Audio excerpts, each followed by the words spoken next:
How AI will replace 80% of jobs. Imagine waking up one day and realizing your job no longer exists. Not because of a pandemic. Not because of a recession. But because a machine now does it faster, cheaper, and better. This is not science fiction. This is where we are heading. Welcome to the age of artificial intelligence. And the silent takeover that's already begun.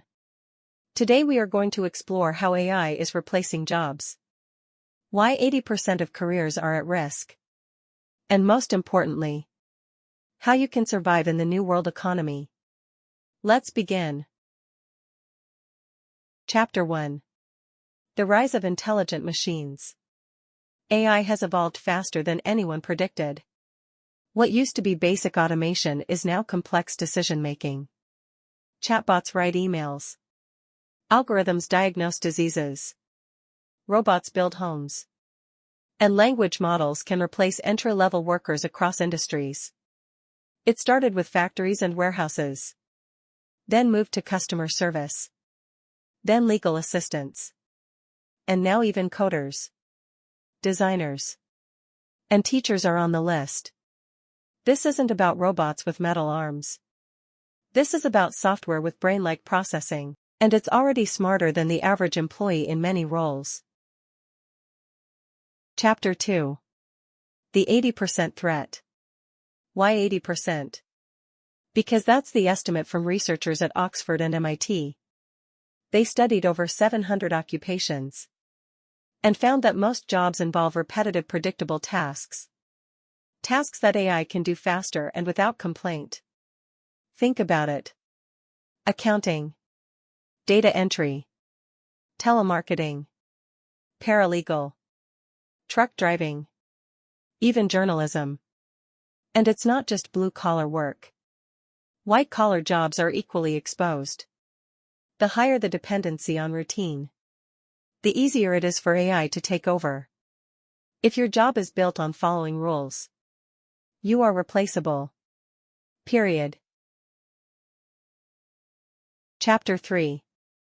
Signs it's already happening. Look around.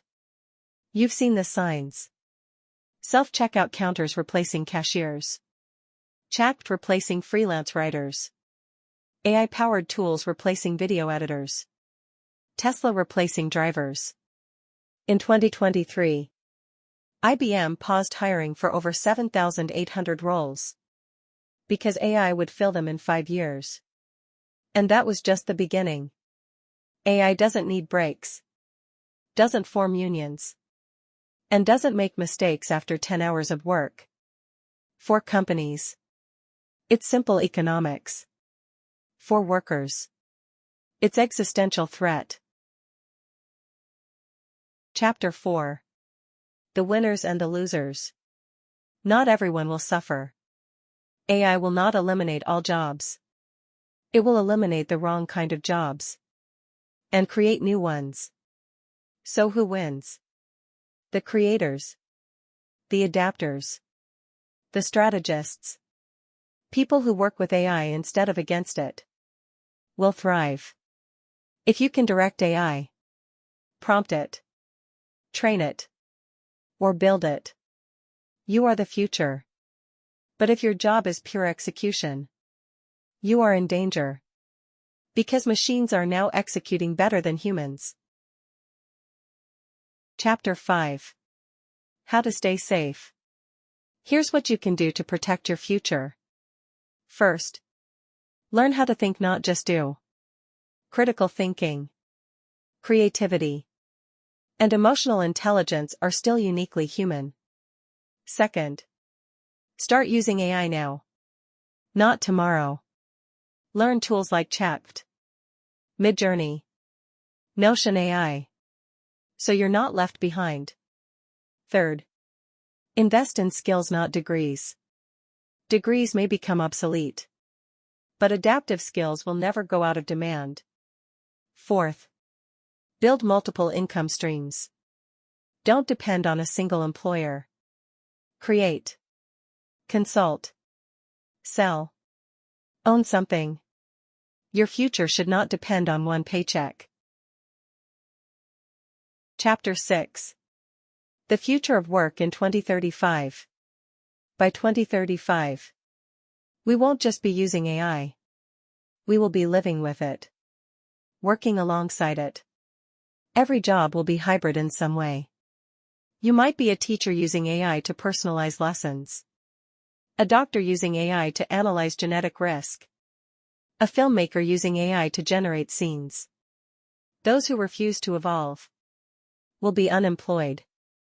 Not because they're unskilled, but because they're outdated. Change is scary, but staying still is even scarier. Chapter 7. The Human Advantage. AI is powerful, but it has no soul. It doesn't dream, doesn't feel, and doesn't truly understand purpose. Humans still hold the edge in vision, in ethics, in connection. So don't compete with AI. Partner with it. Don't fight the future. Shape it. Because the biggest threat is not AI. The biggest threat is ignoring it. Outro. 80% of jobs may vanish. But you don't have to be one of them. Learn. Adapt. Lead. The future belongs to those who see change as a ladder, not a threat. This is not the end of work. It's the beginning of a smarter era. So ask yourself, are you safe? Or are you replaceable?